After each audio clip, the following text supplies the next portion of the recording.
بسم اللہ الرحمن الرحیم الحمد للہ رب العالمین بارئ الخلائق اجمعین والصلاة والسلام والتحیۃ والاکرام علی نبینا وشفیع ذنوبنا وطبیب قلوبنا مولانا ومولا الثقلین جد الحسن والحسین ابی القاسم محمد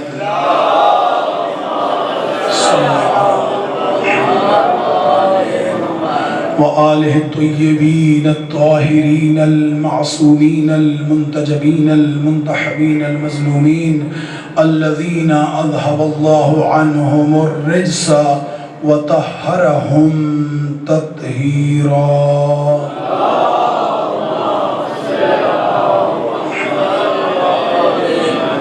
ولعنة الله على أعدائهم أجمعين من يوم عداوتهم إلى قيام يوم الدين أما بعد فقد قال الله الحكيم في كتابه المتين وفرقان الحميد وقوله الحق بسم الله الرحمن الرحيم لا إكراه في الدين قد تبين الرشد من الغي فمن يكفر بالطاغوت ويؤمن بالله فقد استمسك بالعروة الوثقى لا انفصام لها والله سميع عليم الله ولي الذين آمنوا يخرجهم من الظلمات إلى النور والذين كفروا أولياء الطاغوت يخرجونهم من النور إلى الظلمات أولئك أصحاب النار هم فيها خالدون صلوات بر محمد وعلى محمد.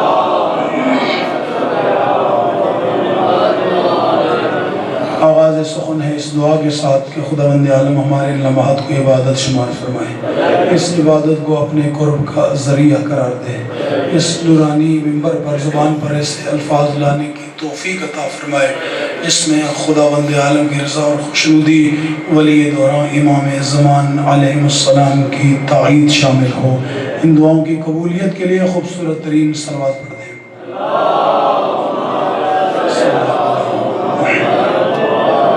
ایک اور صلوات پڑھ دیں.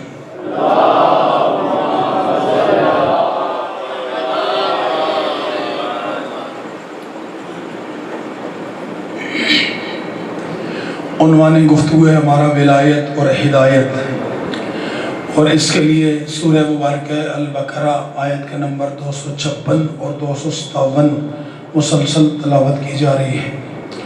ارشاد خداوند عالم بسم اللہ الرحمن الرحیم لا اکراہ فی الدین. اللہ نے اپنی لا ریب و بعیب کتاب میں ارشاد فرمایا کہ دین میں کوئی جبر نہیں. قد تبین الرشد من الغی، ہدایت اور گمراہی الگ الگ ہو چکی ہے. ومن یکفر بالطاغوت، جو بھی طاغوت کا انکار کرے، ویؤمن باللہ، اور اللہ پر ایمان لائے، فقد استمسک بالعروۃ الوثقی، پس اس نے اللہ کے عروۃ الوثقی کو تھام لیا. لا انفصام لہا، جو کبھی بھی ٹوٹنے والی نہیں ہے. واللہ سمیع علیم، بتحقیق اللہ سننے والا بھی ہے اور اللہ جاننے والا بھی ہے. اللہ ولی الذین آمنوا یخرجهم من الظلمات الی النور، اللہ ولی ہے ان لوگوں کا جن کو وہ ظلمات سے نکال کر نور کی طرف لے آتا ہے. والذین کفروا اولیاء، کچھ لوگ وہ ہیں جن کے ولی کافر ہیں. یہ کافر ولی کیا کرتے ہیں؟ یخرجونہم من النور الی الظلمات. یہ جو کافر ولی ہیں یہ لوگوں کو نور سے جدا کر کے، نور سے دور کر کے ظلمات کی طرف لے جاتے ہیں. اولئک اصحاب النار هم فیہا خالدون. اللہ نے ارشاد فرمایا یہی وہ اصحاب ہیں، یہی وہ لوگ ہیں جو کافروں کی صحبت بیٹھنے والے ہیں، میں بیٹھنے والے ہیں، کافروں کی بات ماننے والے ہیں، کافروں کو اپنا سرپرست اور اپنا رہنما اور رہبر بنانے والے ہیں. یہ ہمیشہ ہمیشہ کے لیے جہنم میں رہیں گے، یعنی ان کا مستقل ٹھکانہ ہی جہنم ہوگا. سامعین محترم، اللہ نے دو ولایتوں کا ذکر کیا ہے، یعنی ایک ولایت رحمان کا ذکر کیا ہے اور ایک دوسرے لفظوں میں اپنے لفظوں میں بات کر رہا ہوں، ولایت شیطان کا ذکر کیا ہے۔ یعنی ان دو ولایتوں میں فرق کیا ہے؟ اگر کوئی اللہ کا نمائندہ بن کر اللہ کی طرف بلائے تو وہ رحمان کا نمائندہ ہے، وہ رحمان کی ولایت ہے، اور اگر خدا سے دور کرے تو یہ شیطان کی ولایت ہے۔ اگر کوئی اللہ کے اس ولی، جس ولی کے بارے میں خود حدیث قدسی میں ارشاد فرمائے لولا کا لما خلقت الافلاق، حبیب اگر آپ کو خلق نہ کرتا تو یہ کائنات خلق نہ کرتا۔ اس حدیث کا عام طور پہ یہی ترجمہ کیا جاتا ہے جو میں نے کیا ہے، لولا کا لما خلقت الافلاق، حبیب اگر آپ کو خلق نہ کرتا تو میں کائنات ہی خلق نہ کرتا۔ لیکن اس حدیث میں یہ لفظ، ایک لفظ ایسا ہے جس میں کائنات کا معنی نہیں بنتا، لولا کا لما خلقت الافلاق، حبیب اگر آپ خلق نہ ہوتے تو آسمان خلق نہ ہوتا۔ جو اصلی اس کا لفظی ترجمہ بنتا ہے، افلاق کے معنی ہے حبیب اگر آپ کو خلق نہ کرتا تو میں افلاق کو خلق نہ کرتا۔ جب افلاق خلق نہ ہوتے تو اوپر سے کوئی چیز نیچے آ ہی نہیں سکتی تھی۔ یعنی جو کچھ بھی اوپر سے نیچے آ رہا ہے وہ حبیب صرف آپ کی وجہ سے آ رہا ہے، آپ ہی اس کی وجہ تخلیق ہے کہ یہ افلاق خداوند عالم نے خلق کیے۔ یعنی جو وجہ ہے تخلیق افلاق بنے اسے حبیب خدا کہا جاتا ہے۔ سامعین محترم، اور حبیب کی شان کیا ہے؟ ابھی تسلسل کے ساتھ میں بیان کرتا آیا ہوں، نہ حضرت نوح علیہ السلام حضرت محمد مصطفیٰ جیسے ہیں، نہ حضرت ابراہیم علیہ السلام حضرت محمد مصطفیٰ جیسے ہیں۔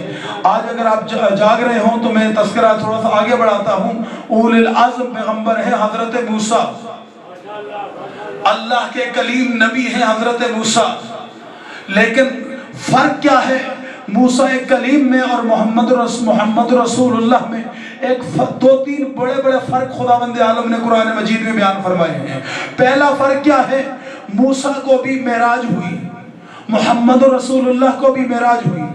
دونوں معراجوں میں فرق کیا ہے؟ موسیٰ کی معراج زمین پر ایک پہاڑ بنا،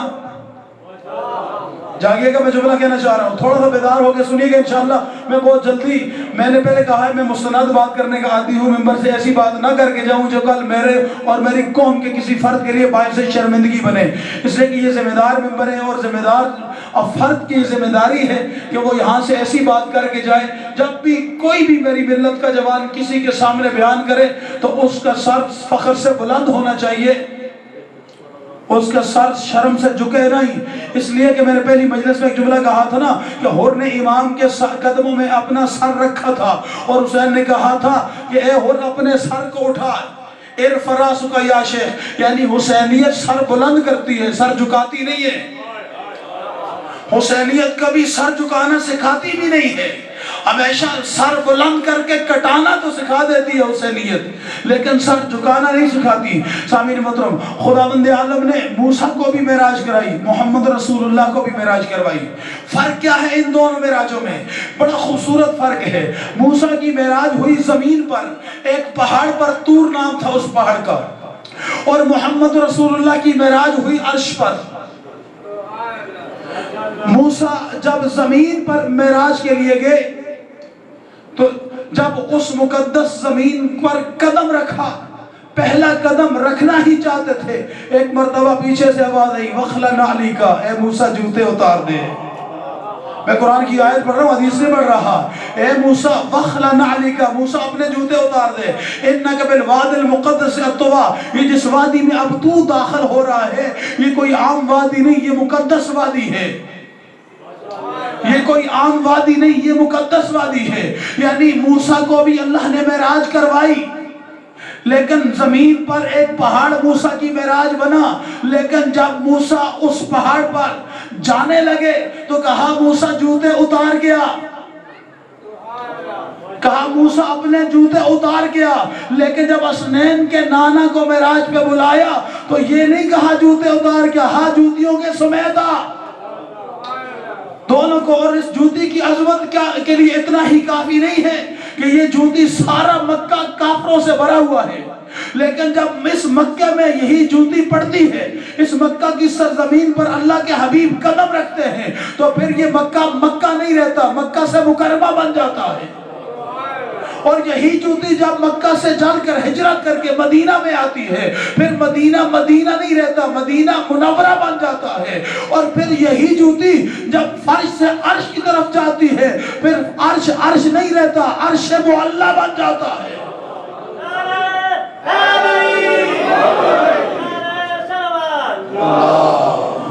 صلی علی محمد۔ پھر یہ عرش نہیں رہتا، عرش سے عرش معلی بن جاتا ہے۔ سامعین محترم، یعنی بس اللہ نے موسیٰ کلیم کا اور اپنے حبیب کا فرق بتا دیا نا، کہ موسیٰ کلیم اگر زمین پر بھی کسی مقدس وادی میں جائیں جہاں سے اللہ سے کلام کرنا ہو، تو موسیٰ کو اللہ کہتے ہیں وَخْلَنَ عَلَيْكَ، اپنے جوتے اتار کیا۔ اس کی مفسرین نے شیعہ سنی مفسرین نے 2 تفسیریں کی ہیں ان جوتے اتارنے کی۔ اگر آپ جاگ رہے ہیں تو آپ کی سماعت کو ہدیہ کر رہا ہوں۔ 2 تفسیریں کی ہیں۔ پہلی تفسیر وہی جوتے تھے جو پاؤں میں تھے، کہا ان کو اتار کے ننگے پاؤں آ، یہ پہلی عمومی تفسیر ہے۔ کہا دوسری جو تفسیر اس کی علماء نے بیان فرمائی، اور فرمایا کہ جب موسیٰ علیہ السلام جا رہے تھے تو دل میں کہیں بیٹی تھی، کہیں بیٹا تھا، کہیں بیوی تھی، کہیں رشتہ دار تھے۔ اللہ نے جب اپنے پاس بلایا تو کہا موسیٰ ان سب کی محبت کو باہر چھوڑ گیا۔ جب اللہ نے بلایا تو کہا موسیٰ یہ جتنوں کی محبت تو نے اپنوں کی دل میں بٹھائی ہوئی ہے، جب تو ہمارے پاس آئے تو ان سب کی محبت کو باہر چھوڑ گیا۔ جب ہمارے پاس آ تو خالص دل کے ساتھ تھا۔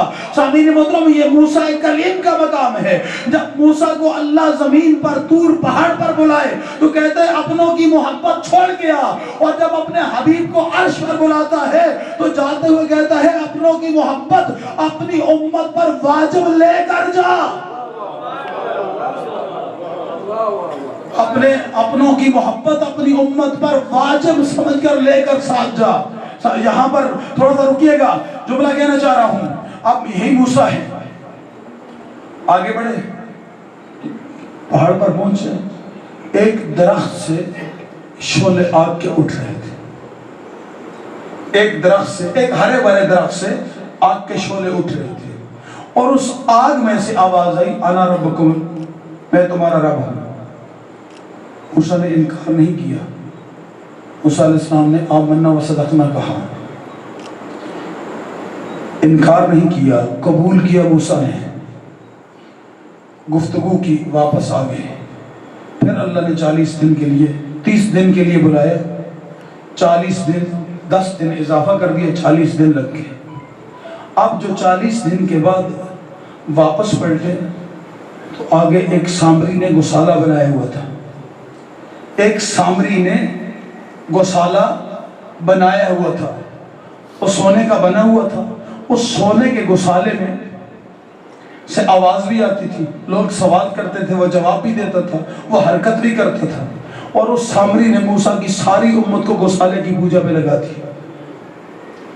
آواز درخت سے بھی آ رہی تھی، آواز گوسالے سے بھی آ رہی تھی، کلام درخت سے بھی ہو رہا تھا، خدا وہاں بھی نظر نہیں آ رہا تھا، کلام گوسالہ بھی کر رہا تھا۔ لیکن جب ادھر درخت سے آواز آئی تو موسیٰ نے قبول کیا، ہاں تو ہی میرا رب ہے۔ لیکن جب ادھر سامری کے بنائے ہوئے گوسالے سے آواز آئی تو موسیٰ نے کہا اسے توڑ دو، توڑنے کے بعد اس کا نام و نشان جلا کر مٹا دو، تاکہ دنیا میں جب بھی کوئی گوسالہ کسی جگہ پر بنے تو موسیٰ کی یہ سنت بن جائے کہ گوسالے کو فقط مارا نہیں جاتا بلکہ اس کا نشان مٹایا جاتا ہے، اس لیے کہ یہ گوسالہ ہی ہوتا ہے جو نبیوں کی امتوں کو گمراہ کر دیتا ہے۔ سامعین محترم، فرق کیا تھا؟ موسیٰ بتانا یہ چاہتے تھے آواز درخت سے بھی آتی ہے، آواز گوسالے سے بھی آ رہی ہے، لیکن فرق یہ ہے کہ درخت سے جو آواز آ رہی ہے وہ کسی کی بندے کی بنائی ہوئی نہیں ہے۔ موسیٰ کو جو گوسالے سے آواز آ رہی ہے یہ بندے کی بنائی ہوئی آواز ہے، اور بندوں کا بنایا ہوا خدا موسیٰ قبول نہیں کرتا۔ بندوں کا بنایا ہوا خدا موسیٰ قبول نہیں کرتے۔ اب موسیٰ علیہ السلام واپس بیٹھے، حکم خدا ہوا اے موسیٰ چلیے فرعون کو جا کر تبلیغ کیجیے، اذهب الى فرعون انه طغى، فرعون کو جائیے اور تبلیغ کیجیے۔ موسیٰ علیہ السلام نے خدا کی بارگاہ میں التجا کی، خدا بندہ میں تبلیغ کے لیے انکار تو نہیں کرتا، آپ کے حکم کا کون انکار کرے، لیکن میں اکیلا نہیں جا سکتا، میری کچھ دعائیں ہیں، خدا بندہ آپ قبول کیجئے پھر میں جاؤں۔ وہ دعائیں کیا ہے؟ پہلی دعا فرمایا رب اشرح لی صدری، پروردگار مجھے شرح صدر عطا کر، رب اشرح لی صدری ویسر لی امری، میرے لیے اس کام کو آسان کر دے، واحلل عقدۃ من لسانی، میری زبان کی گرہ کو کھول دے، واجعل لی وزیرا من اہلی، پروردگار مجھے میرے اہل میں سے ایک وزیر بھی عطا کر، میں اکیلا نہیں جاؤں گا فرعون کو ڈرانے کے لیے۔ کتنی دعائیں مانگی؟ رب اشرح لی، پہلی دعا پروردگار مجھے شرح صدر عطا کر، مجھے شرح صدر عطا کر تاکہ برداشت، حوصلہ، صبر میرے اندر آئے، اگر فرعون کوئی سخت بات بھی کرے تو میرے اندر اتنا حوصلہ ہو کہ میں برداشت کر سکوں۔ یہ شان موسوی ہے کہ موسیٰ مانگے رب اشرح لی صدری تو اللہ شرح صدر عطا کرتا ہے، لیکن جب اپنے حبیب کی باری آتی ہے تو پھر مانگنے پہ ادا نہیں کرتا، پھر کیا کہتے ہیں علم نشرح لک صدرک، حبیب ہم نے تجھے شرح صدر عطا کر کے بھیجا ہے، حبیب ہم نے آپ کو شرح صدر عطا کر کے بھیجا ہے۔ موسیٰ مانگتے ہیں وجعل لی وزیرا من اہلی ہارون اخی، پروردگار مجھے میرے اہل میں سے ایک وزیر عطا کر۔ خداوند عالم کو پہلے کہتے ہیں ایک وزیر عطا کر، پھر خود ہی کہتے ہیں ہارون اخی۔ امت مسلمہ کے لیے ہمیں اپنے عقیدے پہ فخر ہے، ہمیں اپنے عقیدے پہ ناز ہے، ہمیں اپنے عقیدے پہ کبھی شرمندگی نہیں ہوئی، کبھی ہوئی ہے؟ نہیں ہوئی، الحمدللہ ہمیں اپنے عقیدے پہ کبھی شرمندگی نہیں ہوئی، اس لیے کہ ہم عقیدہ بناتے نہیں، ہم عقیدہ لیتے ہیں، اس لیے کبھی ہمیں شرمندگی نہیں ہوئی۔ اور ہمارا جو سلسلہ ہے نا عقیدہ لینے کا، یہیں پر رو کر ایک حدیث آپ کو سنا دیتا ہوں۔ جب میرا 8واں مولا خراسان کے سفر پہ جا رہے تھے نا، تو راستے میں لوگوں نے ایک مرتبہ امام کی سواری کو مرو کے مقام پر روکا اور رو کر کہا فرزند رسول، فرزند رسول ذرا چہرہ رسالت کی زیارت کروائیے۔ میں نے جملہ کہا ہے توجہ کے ساتھ سنیے گا، فرزند رسول ذرا چہرہ رسالت کی زیارت کروائیے۔ رحلت رسول کے 190 سال کے بعد امت کو اتنا پتہ تھا اگر کوئی کسی کا چہرہ رسالت سے ملتا ہے تو وہ کسی غیر کا نہیں بلکہ رسول کی اولاد کا ملتا ہے۔ کہا فرزند رسول ذرا چہرہ رسالت کی زیارت کروائیے۔ مولا رضا نے چہرہ رسالت کی زیارت کروائی، ایک مرتبہ عماری سے کپڑا ہٹایا، لوگوں نے دیکھا، درود پڑھا، امام نے پھر کپڑا ڈال دیا، آگے بڑھے، ایک مرتبہ آگے کاغذ قلم لے کر 24,000 محدث کھڑے تھے، کہا فرزند رسول ذرا نطق کے رسول سنائیے، ذرا رسول اللہ کا نطق سنائیے۔ مولا نے فرمایا قولوا لا الہ الا اللہ حسنی، لا الہ الا اللہ کہو یہ اللہ کا قلعہ ہے، ومن دخل حسنی آمن من عذابی، جو بھی اس قلعے میں داخل ہو جائے گا وہ اللہ کے عذاب سے امان میں آ جائے گا۔ بس یہ کہہ کر پھر ایک مرتبہ ہماری پر کپڑا ڈال دیا، امام چند قدم آگے بڑھے، ایک مرتبہ پھر انہی 24,000 محدثین نے راستہ روکا اور روک کر پھر کہا مولا کچھ اور سنائیے۔ یہاں پر میرا دل کہتا ہے، روایت کا جملہ نہیں ہے لیکن میرا دل کہتا ہے، ایک مرتبہ میرے مولا رضا نے مدینے کی طرف رخ کیا ہوگا اور کہا ہوگا نانا کل ایک کاغذ قلم مانگ رہا تھا نہیں دے رہے تھے، آج 24,000 تیرے بیٹے کے سامنے کھڑے ہیں۔ کہا فرزند رسول کچھ اور سنائیے۔ امام نے کہا وَشَرْطِهَا وَشَرُوطِهَا، لیکن اس لا الہ الا اللہ کی کچھ شرطیں ہیں اور ان شرطوں کے ساتھ کچھ اور شرطیں ہیں، وَأَنَا مِن شُرُوطِهَا، اور ان میں سے ایک شرط میں بھی ہوں، جب تک تم کلمے میں مجھے شامل نہیں کرو گے اللہ تم سے تمہاری توحید قبول نہیں کرے گا۔ یہ کہہ کر امام علیہ السلام چل پڑے، لیکن امام نے فقط حدیث ہی نہیں سنائی، امام علیہ السلام نے روی عن ابی، مجھ سے میرے بابا نے بیان فرمایا، ان سے ان کے بابا نے بیان فرمایا، ان سے ان کے بابا نے بیان فرمایا، ان سے ان کے بابا نے بیان فرمایا۔ زین العابدین سے امام حسین نے بیان فرمایا، انہوں نے امام حسن سے سنا، امام حسن نے مولا علی سے سنا، مولا علی نے رسول خدا سے سنا، رسول خدا کو جبرائیل نے بتایا، جبرائیل نے لوح پہ دیکھا، لوح پر قلم نے لکھا، قلم کو مشیت نے حکم دیا۔ خدا کی قسم اس ایک حدیث کی سند پر اگر شیعت ساری زندگی ناز کرے تو پھر بھی کم ہے کہ جب اسی حدیث کی سند کو امام احمد بن حنبل نے دیکھا اور دیکھ کر کہا حدیث کے اوپر تو بحث کرتا ہی نہیں ہوں، سند اتنی عالی ہے اگر کسی دیوانے پر سند کو پڑھ کے پھونک دیا جائے ٹھیک ہو جائے گا۔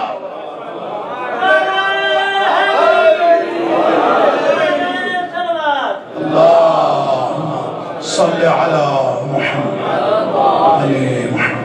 سند اتنی عالی ہے کہ اگر کسی دیوانے پر پڑھ کے پھونک دی جائے تو دیوانہ بعید نہیں کہ ٹھیک ہو جائے۔ سامعین محترم، یہ اولاد رسول ہے جو بتاتی ہے کہ جب تک ہمیں بھی اپنے دین میں ہمارے اوپر بھی ایمان نہیں لاؤ گے اس وقت تک اللہ خالص توحید تمہاری قبول ہی نہیں کرے گا۔ اسی لیے تو موسیٰ علیہ السلام نے جب خدا کی بارگاہ میں کہا رب اشرح لی صدری ویسر لی امری واحلل عقدۃ من لسانی یفقهوا قولی وَجْعَلْ لِي وَزِيرًا مِّنْ أَهْلِي، پروردگار میرے اہل میں سے ایک وزیر عطا کر۔ میں دست بستہ کہوں اے موسیٰ، اگلا جملہ آپ نے آیت میں قرآن میں بیان کیا، وَآرُونَ أَخِي، آرون کو وزیر بنا۔ جب پتہ ہے کہ آرون ہی اہل ہے تو خود کیوں نہیں بنا لیتے؟ جب پتہ ہے حضرت موسیٰ علیہ السلام آپ کو کہ آرون کے علاوہ میری امت میں کوئی اور اہل نہیں ہے اس وزارت کے لیے، تو آپ خود ہی آرون کو کیوں نہیں بنا دیتے؟ تو جواب موسیٰ آئے گا کہ اے انسان ذرا سوچ تو صحیح، میں مشورہ تو دے سکتا ہوں لیکن خلیفہ بنانا یا وزیر بنانا یہ میرے اختیار میں نہیں، یہ اللہ کے اختیار میں ہے۔ جب موسیٰ جیسا نبی اپنا جانشین نہیں بنا سکتا جب تک اللہ حکم نہ دے۔ ہمیں کبھی اپنے عقیدے پہ شرمندگی نہیں ہوئی سامعین محترم، اور کسی کے عقیدے پہ ہم اعتراض بھی نہیں کرتے، کیوں؟ اس لیے کہ ہر بندے کا اپنا عقیدہ ہے، میں اپنا عقیدہ بیان کرنے کا حق رکھتا ہوں، لیکن میرا یہ حق نہیں ہے کہ میں کسی کے عقیدے کو برا کہوں، اس لیے کہ اس نے اپنی قبر میں اس کا حساب دینا ہے۔ ہاں اس منبر کی ذمہ داری یہ ہے قد تبین الرشد من الغی، ہدایت اور گمراہی جس کو میں ہدایت سمجھتا ہوں احسن انداز میں، خوبصورت انداز میں، نصیحت کے انداز میں، بغیر کسی طنز کے، بغیر کسی طعن کے، بغیر کسی تشریح کے میں اگلے تک پہنچا دوں، یہ میری ذمہ داری ہے، یہ میری ذمہ داری، اس سے بڑھ کر نہیں۔ مجھے حق نہیں پہنچتا میں کسی کی توہین کروں، لیکن حق بیان کرنا تو اس منبر کی شان نہیں ہے۔ سامعین محترم، اب موسیٰ علیہ السلام نے دعا مانگی وَاجْعَلْ لِي وَزِيرًا مِّنْ أَهْلِي هَارُونَ أَخِي، لیکن اس اگلی آیت اس سے بھی کمال کی، وَاشْرِكْ لِي فِي أَمْرِي، پروردگار یہ جس کو تو میرا وزیر بنائے گا نا اس کو میرے امور میں شریک کر دے، اس کو میری رسالت کے امور میں میرا شریک کر دے۔ اب میں تمام امت مسلمہ سے دست بستہ کہوں گا، میرا یہ عقیدہ ہے کہ رسول ہمارے نبی نے اسنین کے نانا نے اپنا جانشین مولا علی کو بنایا۔ کسی کے عقیدے پہ تنظیم کر، اپنا عقیدہ بیان کر رہا ہوں۔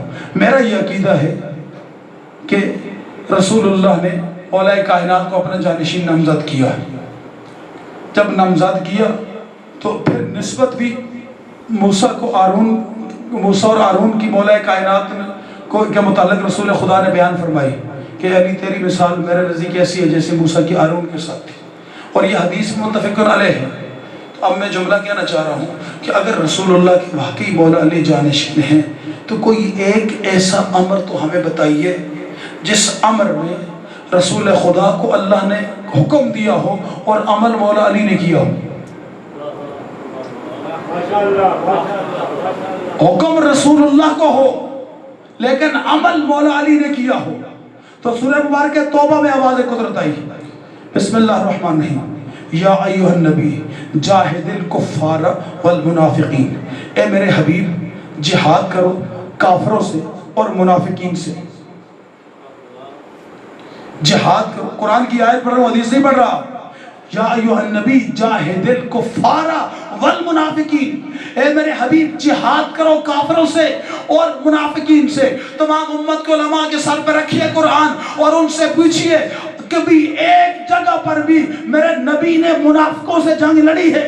اگر سارے اس بات پہ متفق ہوں کہ میرے نبی نے کافروں سے تو جنگ لڑی ہے لیکن کسی منافق سے جنگ نہیں لڑی، اب دو ہی صورتیں بچتی ہیں، یا تو کوئی ایسا ہو جو نبی کے امر میں شریک ہو اور شریک بن کر وہ منافقوں سے لڑے تاکہ اللہ کا حکم پورا ہو،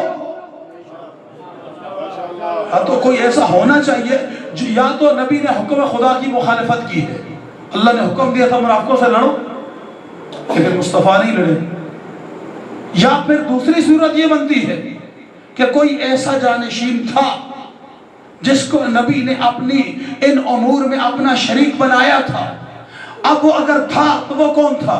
تو سب امت مسلمہ کو علماء اگر اس بات پہ متفق نظر آئے کہ کافروں سے جنگ نبی نے لڑی ہے اور منافقوں سے جنگ علی سے لڑی ہے، تو پھر اس آیت پہ علی نے عمل کر کے دنیا کو حقیقت نہیں بتا دی کہ جو حقیقی جانشین مصطفیٰ ہوگا وہ علی کی طرح منافقوں سے جنگ لڑتا ہوا نظر آئے گا۔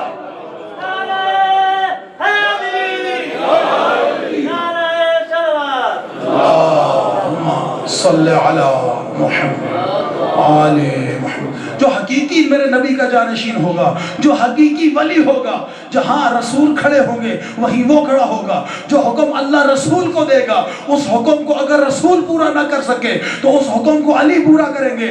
شاید خداوند عالم نے نبی کی زندگی میں یہ عمل کروا کر دنیا کو بتایا تھا، جب رسول خدا نے ہجرت فرمائی کہا یا علی کل امانتیں لوٹا کر آپ بھی آ جانا۔ دوسرے دن جب امانتیں لے کر علی میدان میں آئے تو اب مشرکین نے یہ آپس میں میٹنگ کی اور میٹنگ کر کہا کہ دیکھو رسول تو ہم سے نکل گئے لیکن علی تو باقی ہے، ہم علی کے پاس جائیں گے اور میں بھی کہوں گا میری بھی امانت ہے، دوسرا کہے گا میری بھی امانت ہے، تیسرا کہے گا میری بھی امانت ہے، علی انکار کریں گے کہ آپ کی کوئی امانتیں نہیں ہیں تو ہم نعوذ باللہ نبی کے کردار پہ دھبا لگائیں گے۔ سامعین محترم اس نیت کے ساتھ میٹنگ کر کے آئے، آ کر میدان میں بیٹھے، مولا کائنات کے سامنے آ کر کھڑے ہوئے یا علی میری بھی امانت ہے۔ مولا کائنات نے ایسے سر اٹھا کر دیکھا، کہا کب دی تھی؟ نہیں جاگے گا جملہ کہنا چاہ رہا ہوں، کہا کب دی تھی؟ کہا ہم نے دی تھی۔ کہا کب دی تھی؟ جب تیسری مرتبہ پوچھا نا کب دی تھی تو ایک مرتبہ اس نے کہا ہم نے فلاں وقت میں دی تھی۔ میرے مولا نے کہا اگر ان میں سے تیری کوئی ہے تو اٹھا لے۔ روایت میں ہے انہوں نے ہاتھ تو لگایا امانت کو لیکن امانت اٹھی نہیں۔ اور میں نے جملہ کہا ہے پتہ نہیں تو آپ توجہ کے ساتھ سن رہے ہیں یا نہیں، انہوں نے ہاتھ تو بڑھائے لیکن امانت اٹھی نہیں۔ جب نہیں اٹھا سکے ان کے ہاتھوں کو امانتوں سے ہٹا کر ایک مرتبہ ان کے چہرے کو دیکھ کر مولا کائنات نے فرمایا چونکہ مجھے مصطفیٰ نے امین بنایا ہے وہ امانتوں کا امانت اسی کو ملے گی جس کی ہوگی، اور اللہ کی قسم اگر تم سارے بھی اکٹھے ہو کے آ جاؤ تمہیں بولنے کی ضرورت نہیں ہے، امانت خود بولے گی میں کس کی ہوں۔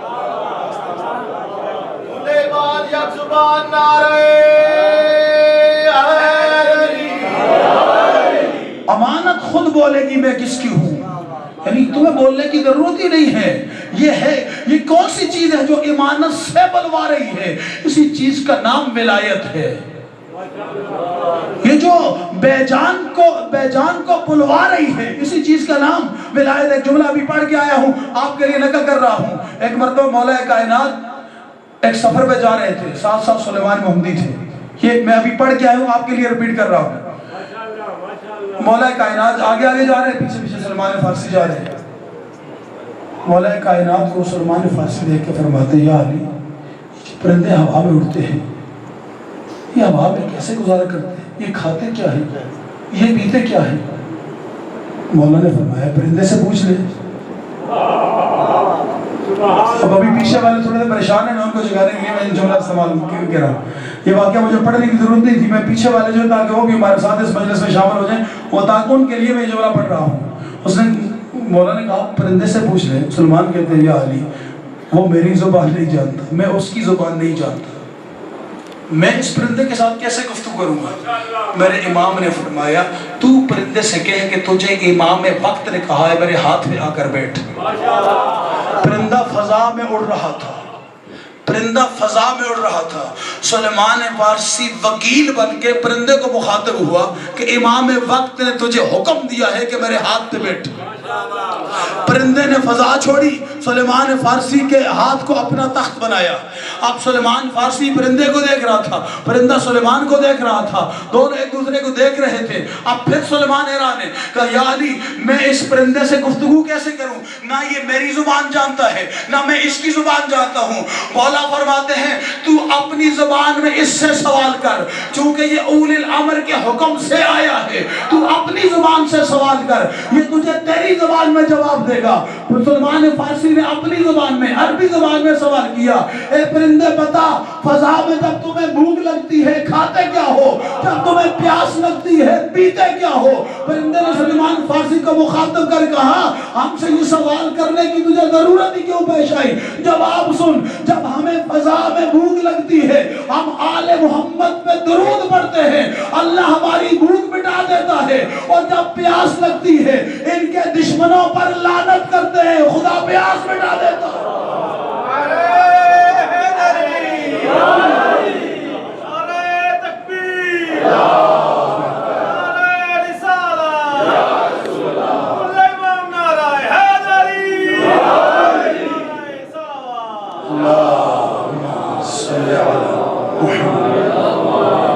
آج دن کی 5ویں ڈیوٹی تھی، مولا قبول کرے، لیکن جو تھکاوٹ تھی آپ نے اتار دی ہے۔ سامعین محترم یہ ہے ایک جملہ آپ کے لیے اور کہنا چاہ رہا ہوں، یہیں پر روک کر اس روایت کو روح الحیات میں علامہ باقر مجلسی علیہ رحمہ نے نقل کیا ہے۔ یعنی ہم تو یہ چاہتے ہیں کہ امام وہ ہو جو ہماری مرضی کا ہو، جیسا ہم پسند کریں ویسے امام ہو، لیکن امام بھی کبھی کبھی چاہتے ہیں شیعہ بھی وہ ہو جیسا امام کو پسند ہے۔ سنا دوں نا روایت، حوالہ آپ کو میں نے دیا ہے، روح الحیات کتاب کا نام ہے، علامہ باقر مجلسی علیہ رحمہ کی لکھی ہوئی کتاب ہے، اس میں سے روایت نقل کر رہا ہوں۔ صبح صبح کا وقت ہے، ایک شخص نے دروازے پہ مولا کائنات کے دروازے پہ تک رباب کیا۔ مولا نے دروازہ کھولا، اس نے سلام کیا، مولا نے سلام کا جواب دیا۔ مولا نے فرمایا تو کون ہے؟ اس نے کہا انا من شیعت، میں آپ کا شیعہ ہوں۔ مولا نے فرمایا تجھ میں تو شیعوں والی کوئی علامت نظر ہی نہیں آتی، تجھ میں تو شیعوں والی کوئی علامت مجھے نظر ہی نہیں آتی۔ اس نے سوال کیا کہ مولا آپ کے شیعوں کی علامت کیا ہے؟ انشاءاللہ جب روایت آپ پوری سنیں گے آپ کو لطف آئے گا، لیکن میں نے جملہ یہ کہا ہے نا، ہم جیسا چاہتے ہیں امام تو ویسے ہیں، لیکن امام جیسے چاہتے ہیں ویسے ہم شیعہ بھی ہیں یا نہیں؟ کبھی اپنے گربان میں بھی ہم نے جاننا ہے نا۔ سامعین محترم اب اس نے کہا نا میں آپ کا شیعہ ہوں، امام نے کہا تجھ میں مجھے کوئی شیعوں والی علامت نظر نہیں آتی۔ اس نے سوال کیا آپ کے شیعوں کی علامت کیا ہے؟